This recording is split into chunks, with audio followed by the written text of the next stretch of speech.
জীবনে অনেক সময় আমরা এটা দেখে থাকি যে আগামী প্রজন্ম সেই কাজটি করে যেটা তার পূর্ববর্তী প্রজন্ম করে গেছেন। একটা উদাহরণ দিই। তাহলে দেখুন, একদিকে আছে মাতা পিতা যারা আজীবন সংঘর্ষ করেছেন ধন অর্জন করার জন্য। তারপর তারই সন্তান তার সাথেই লড়াই করে তার থেকে সমস্ত সম্পত্তি ছিনিয়ে নিল। তারপরে যত সময় অতিবাহিত হয় সেই সন্তানের সাথেও সেই একই ক্রিয়া ঘটতে থাকে। তার সন্তান তার সমস্ত সম্পত্তি ছিনিয়ে নেয়। তাহলে এমন কি সঞ্চয় করবেন যা পরবর্তী প্রজন্মকে দিয়ে যেতে পারেন সেই বিষয়ে ভাবুন। ভেবে দেখুন, এই যে ধন সঞ্চয় আপনি করছেন এর আসলে লাভ কি? অবশ্যই আবশ্যক, কিন্তু এটাই কি শুধু সবথেকে গুরুত্বপূর্ণ বিষয় যেখানে আপনি জানেন যে আপনি এই সম্পত্তি ভোগ করতে পারবেন না, কারণ এই সমস্ত সম্পত্তি আপনাকে পরবর্তী প্রজন্মের হাতে সঁপে দিতে হবে। তাহলে ধন সঞ্চয় করুন, কিন্তু এমন একটা সম্পত্তি কেন সঞ্চয় করা উচিত নয় যার উপভোগও আপনি করতে পারবেন, পরবর্তী প্রজন্মকেও দিয়ে যেতে পারবেন, আর মতভেদও হবে না। এমন সম্পত্তি আছে, আর এই সম্পত্তি হলো প্রেম। যদি আপনার মনে কোনো কিছু সঞ্চয় করার বাসনা জেগে ওঠে তাহলে প্রেম সঞ্চয় করুন।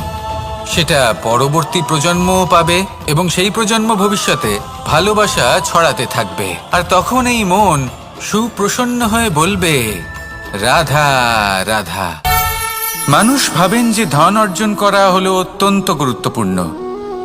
তিনি আজীবন ধন অর্জন করতে থাকেন, ধন অর্জন করার চেষ্টা করতে থাকেন। সে যাই হয়ে যাক না কেন, পরিশ্রম করতে থাকেন। স্বাস্থ্যের দিকে নজর দেন না, না উচিত সময় খাবার খান, না উচিত সময় ঘুমোতে যান, না পর্যাপ্ত সময় পর্যন্ত ঘুমন, কিছুই না। ধন অর্জন করতেই থাকেন, করতেই থাকেন। আর কিছু সময় পরে যখন তিনি অসংখ্য ধন লাভ করে ফেলেন, তখন তার সাথে ওনার শরীরে অনেক রোগ বাসা বাঁধে। এইসব রোগের উপচার করতে করতে সেই সমস্ত ধন যা উনি অর্জন করেছেন তা তিনি ব্যয় করে ফেলেন। শেষ পর্যন্ত কি হয়? আমরা যেভাবে এসেছি ঠিক সেইভাবেই ফিরে যাই, ধন এখানেই থেকে যায়। দেখুন, একটা অত্যন্ত গুরুত্বপূর্ণ কথা রয়েছে যে আপনার বোঝা উচিত। এই যে ধন, তার ব্যবহার করুন জীবনকে আরো ভালো করে তোলার জন্য। ধনের সদ্ব্যবহার করা উচিত, এমন যেন না হয় এই ধন আপনাকে ভোগ করে ফেলে। এই জীবনকে নিশ্চিত রূপে আরো শ্রেষ্ঠ করে তুলুন, কিন্তু এই ধন অর্জন করার এই প্রক্রিয়াতে নিজের সারা জীবনকে নষ্ট করে ফেলবেন না। এই জীবন উপভোগ করতে শিখুন, আর আমার সাথে ভালোবেসে বলুন, রাধা রাধা। কথায় আছে, অন্ধকারে প্রদীপ প্রজ্বলিত করলে চতুর্দিক আলোকিত হয়। কিন্তু যদি এই প্রদীপ আমি সূর্যের আলোর সম্মুখে সকালবেলায় প্রজ্বলিত করে রেখে দিই, তাহলে কি হবে? আপনি বলবেন যে এটা করে তো কোনো লাভই হলো না। সূর্যের প্রকাশের সামনে এই প্রদীপ আসলে কিছুই নয়। এবার এই চিন্তা ভাবনা প্রত্যেক দিন করতে হবে, আর একটা অমূল্য শিক্ষা পেতে হবে। মনে করুন যে আপনি মহাপুরুষের সামনে বসে আছেন, কোনো মহাজ্ঞানীর সামনে। তাহলে সেই ব্যক্তির সামনে নিজের জ্ঞানের প্রদীপ প্রজ্বলিত করবেন না, নীরব থাকুন, আর সেই ব্যক্তির সূর্যের প্রকাশের মতো জ্ঞান প্রাপ্ত করুন। যতটা পারবেন জ্ঞান লাভ করুন। যদি এমন কোনো সময়, এমন কোনো স্থানে আপনি আছেন যেখানে চতুর্দিক অন্ধকার, কারোর কাছেই জ্ঞান নেই, সেখানে নিজের জ্ঞানের প্রদীপ প্রজ্বলিত করুন। এমন করলে দুদিক থেকেই আপনার লাভ হবে। আপনার জ্ঞান প্রাপ্তিও হবে, আর জ্ঞানের সঠিক প্রয়োগও করতে পারবেন। আর এই মন প্রসন্ন হয়ে বলবে, রাধা রাধা। মানুষের মধ্যে একটা বিচিত্র প্রবৃত্তি থাকে, অন্য সকলের বিষয়ে, তাদের জীবনের বিষয়ে, তাদের ব্যক্তিত্বের বিষয়ে, তাদের ভবিষ্যতের বিষয়ে অনুমান করা। এটা হলো অনুচিত। কারোর অতীতকালকে দেখে লোকে ভবিষ্যৎ বলে দিতে পারেন, বর্তমানকে দেখে ভবিষ্যতের বিষয়ে অনুমান করে ফেলেন। উদাহরণ দিতে হলে বলবো, কোনো দাসকে দেখুন, ওকে দেখে লোকে বলে যে ওর ভবিষ্যৎ সেটাই হতে পারে, অনুমান করে ফেলেন। আর এই রাজাকে দেখুন, উনি তো কত সুখী হবেন, উনি তো জগতের সব থেকে অধিক সুখী মানুষ, কত সুখ সুবিধা আছে ওনার কাছে, ধারণা করে ফেলেন। তবে সত্য তো এটাই যে কারোর ব্যক্তিত্বের বিষয়ে, তাদের ভবিষ্যতের বিষয়ে আপনি পূর্ণ সত্য কখনোই বলতে পারবেন না, শুধু অনুমান করতে পারবেন। আর এই অনুমান করে সত্যি কোনো লাভ হয় না, কারণ এই কাল সেটা হলো অত্যন্ত শক্তিশালী। কালো থেকে কালোতর কয়লাকেও হীরেতে পরিণত করতে পারে, অনেক বড় বড় রাজাকেও বিদূষক বানিয়ে ফেলতে পারে এক মুহূর্তেই। তাহলে আপনি অনুমান করে কি লাভ? কি পেলেন অনুমান করে? সেই জন্য কারোর বিষয়ে কোনো অনুমান করবেন না, তার ভবিষ্যতের বিষয়ে অনুমান করতে যাবেন না, কারোর বিষয়ে কোনো ধারণা করে নেবেন না। কিছু করতে হলে ভালোবাসুন, সবার মধ্যে ভালোবাসা ছড়ান, সবার মধ্যে ধন্যাত্মক ভাব ছড়ান। এই মন প্রসন্ন হয়ে বলবে রাধা রাধা। কেউ বলে জীবন খুব ক্ষণস্থায়ী, কেউ বলে জীবন হলো একটা সুন্দর স্বপ্নের মতো, আবার কেউ বলবে জীবন হলো এক কঠোর সত্য। কিন্তু জীবন আসলে কি? জীবন হলো আপনারই প্রতিবিম্ব, একটা দর্পণ।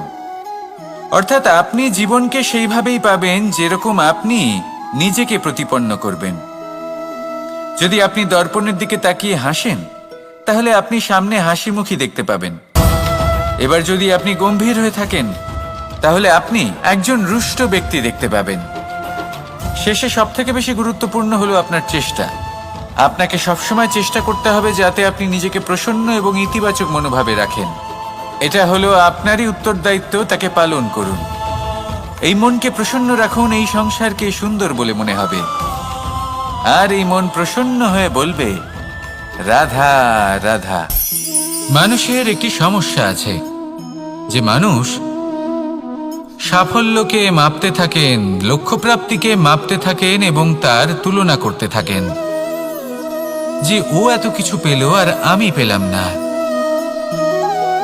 ওর কাছে এত কিছু আছে কিন্তু আমার কাছে নেই।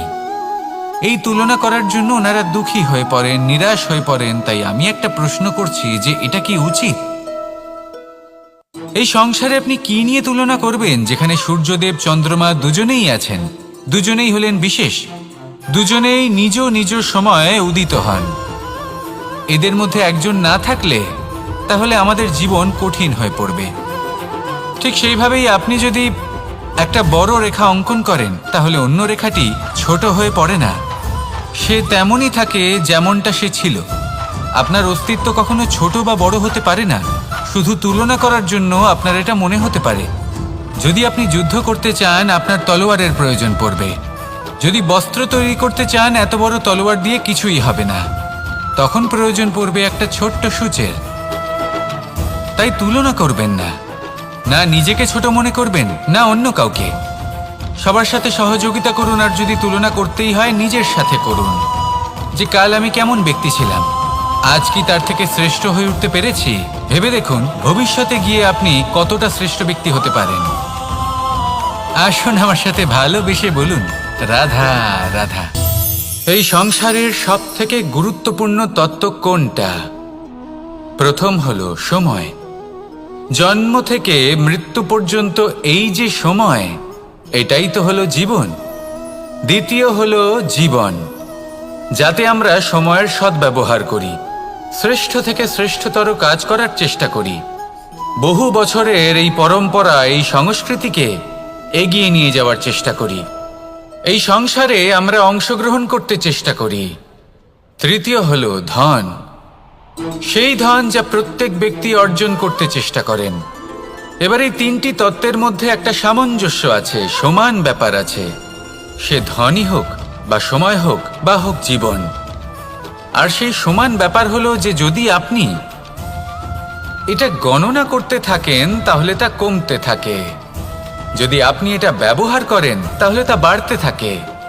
একে সংগঠিত করে রাখতে চেষ্টা করলে এ হাত থেকে ফসকে যায়।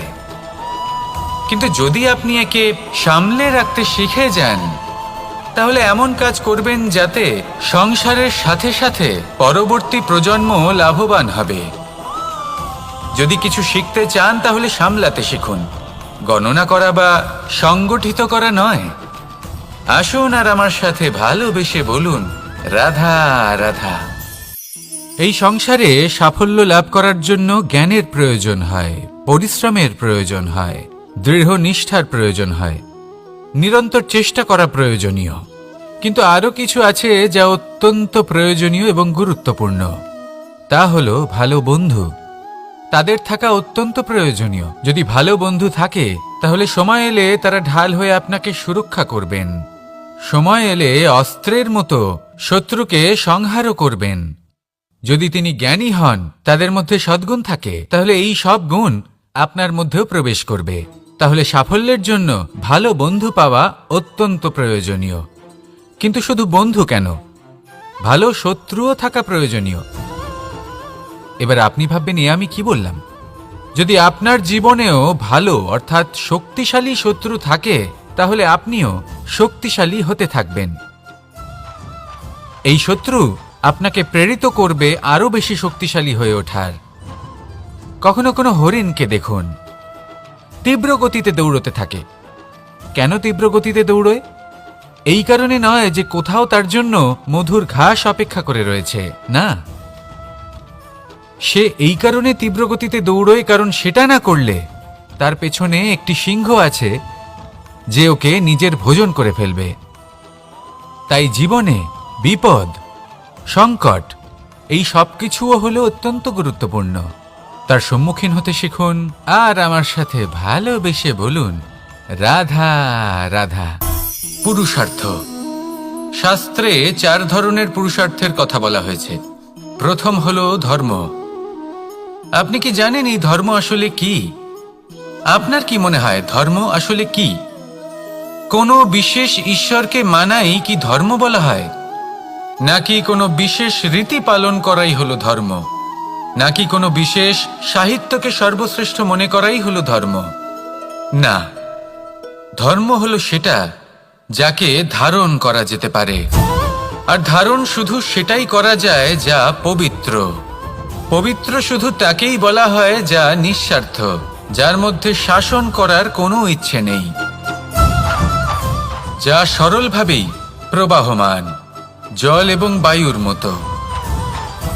যখন কোনো ব্যক্তি ধর্মকে ধারণ করেন এবং সেই ধর্ম সেই ব্যক্তিকে রক্ষা করে, তখন তাকে ধর্ম বলা হয়। ধর্ম যা রক্ষা করে অহংকার থেকে, খারাপ চিন্তার হাত থেকে।